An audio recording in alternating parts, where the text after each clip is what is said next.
আপনি কি এখন প্রতিদিন নিজের শরীরের দিকে তাকিয়ে ভাবছেন, এটা কি লেবার পেইন? আজই কি বেবি আসবে? ভুল বুঝে হসপিটালে দৌড়ে গেলে যদি সবাই হাসে? অনেক মা ঠিক এই ভয়টাই পান। কিন্তু জানেন কি, লেবার পেইন কখন শুরু হচ্ছে শরীর আপনাকে আগে থেকেই সংকেত দেয়।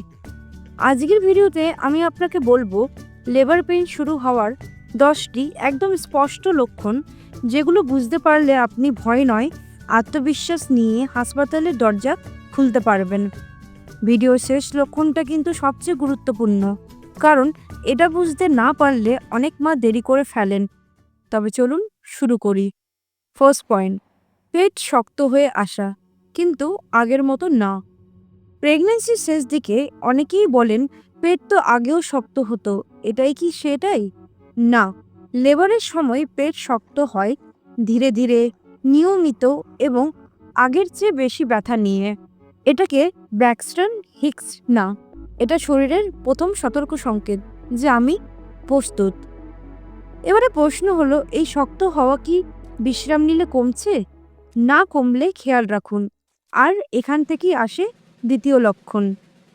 সেকেন্ড পয়েন্ট, নিয়মিত ব্যথা, ঘড়ি দেখে ব্যথা আসে। লেবার পেইনের সবচেয়ে বড় পার্থক্য কি জানেন? এটা সময় মেনে আসে। প্রথমে 15 থেকে 20 মিনিট পর, তারপর 10 মিনিট, তারপর 5 মিনিট। আর প্রতিবার ব্যথা আগের চেয়ে তীব্র, আগের চেয়ে দীর্ঘ। মজা করে বলি, এই ব্যথা কিন্তু মুডি না, এটা ডিসিপ্লিনে বিশ্বাস করে। ব্যথা যদি নিয়মিত হয়, শরীর কিন্তু আপনাকে পরের ধাপে নিয়ে যাচ্ছে। থার্ড পয়েন্ট, কোমর থেকে ব্যথা শুরু হয়ে সামনে আসে। অনেক মা ভাবেন এটা তো গ্যাসের ব্যথা, কিন্তু লেবার পেইন সাধারণত কোমরের নিচ থেকে শুরু, ধীরে ধীরে পেটের সামনে আসে। এটা এমন ব্যথা যেটা শুয়ে থাকলেও যায় না, হাঁটলেও যায় না। এই লক্ষণটা অনেকেই ভুল বোঝেন, আর এখানেই দেরি হয়। এবার শুনুন চতুর্থ লক্ষ্য। ফোর্থ পয়েন্ট, হালকা রক্ত বা পিচ্ছিল স্রাব। হঠাৎ টয়লেটে গিয়ে দেখলেন হালকা গোলাপি বা বাদামি রঙের স্রাব। ভয় পাবেন না, এটা হতে পারে ব্লাডি শো। এর মানে সার্ভিক্স খুলতে শুরু করেছে, শরীর প্রস্তুতি নিচ্ছে। কিন্তু বেশি রক্তপাত হলে অবশ্যই ডাক্তারের সাথে যোগাযোগ করবেন। শরীর যখন খুলতে শুরু করে, তখন আরেকটা জিনিস ঘটে। ফিফথ পয়েন্ট, জলের মতো কিছু বের হওয়া, মানে জল ভাঙা কিংবা ওয়াটার ব্রেকিং। অনেকেই ভাবেন হয়তো প্রস্রাব, কিন্তু না, এটা হতে পারে অ্যামনিওটিক ফ্লুইড। হঠাৎ ব্যথা ছাড়াই নিয়ন্ত্রণই কিন্তু করা যায় না।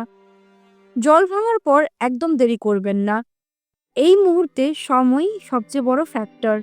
কিন্তু জানেন কি, সব সময় জল ভেঙেই কিন্তু লেবার পেইন শুরু হয় না। সিক্সথ পয়েন্ট, ডায়রিয়া বা বমি ভাব। শুনে অবাক লাগছে? লেবার শুরুর আগে শরীর নিজেকে পরিষ্কার করে, অন্ত্র খালি করে, ফলে হতে পারে ডায়রিয়া, বমি বমি ভাব। ভাবুন তো, শরীর নিজেই ডেলিভারি মোড অন করছে। এবার আসে একটা খুব সাবটেল কিন্তু শক্তিশালী লক্ষণ। সেভেন্থ পয়েন্ট, হঠাৎ শক্তি বেড়ে যাওয়া। হঠাৎ মনে হচ্ছে ঘর পরিষ্কার করব, ব্যাগ গোছাবো, সব কিছু ঠিক করব। এটা অলসতা নয়, এটা প্রকৃতির প্রোগ্রামিং। শরীর জানে সময় খুব কাছাকাছি, আর যখন শরীর নিচের দিকে প্রস্তুতি নেয়। এইথ পয়েন্ট, পেলভিকে চাপ অনুভব করা। মনে হচ্ছে নিচের দিকে ভারী চাপ, হাঁটতে কষ্ট, বসতে অস্বস্তি। এর মানে বেবি নিচে নেমে এসেছে। এই মুহূর্তে অনেক মা ভয় পান, কিন্তু এটা আসলে ভালো লক্ষণ। আর এখন শুনুন সেই নবম লক্ষণ। নাইন্থ পয়েন্ট, ঘুম না আসা, অস্থিরতা। রাতে বারবার ঘুম ভাঙছে, মন অস্থির লাগছে। এটা শুধু দুশ্চিন্তা নয়, হরমোনাল পরিবর্তনের ইঙ্গিত। শরীর আপনাকে বলছে স্টে অ্যালার্ট। আর শেষ লক্ষণটা কিন্তু খুবই গুরুত্বপূর্ণ। 10th পয়েন্ট, নিজের ভেতর থেকে একটা ফিলিং। অনেক মা বলেন আমি জানতাম আজই হবে। এই ইনস্টিংক্টটা কিন্তু ভুল হয় না। মায়ের মন ও শরীর বেবির আগমনের জন্য তৈরি। এই 10টা লক্ষণ জানলে আপনি আতঙ্কিত হবেন না, ভুল সিদ্ধান্ত নেবেন না, নিজের ও বেবির নিরাপত্তা নিশ্চিত করবেন। কিন্তু একটা প্রশ্ন থেকেই যায়, লেবার পেইন শুরু হলে ঠিক কখন হসপিটালে যাবেন? কোন ভুলগুলো একদম করা যাবে না? পরের ভিডিওতে আমি সেটা বিস্তারিত বলবো। ভিডিও ভালো লাগলে লাইক করুন। এই তথ্যটা দরকার হতে পারে এমন কারো সাথে শেয়ার করুন। আর এমন গুরুত্বপূর্ণ প্রেগন্যান্সি গাইড পেতে চ্যানেল সাবস্ক্রাইব করুন। আপনার সুস্থ ডেলিভারির জন্য শুভকামনা। ধন্যবাদ।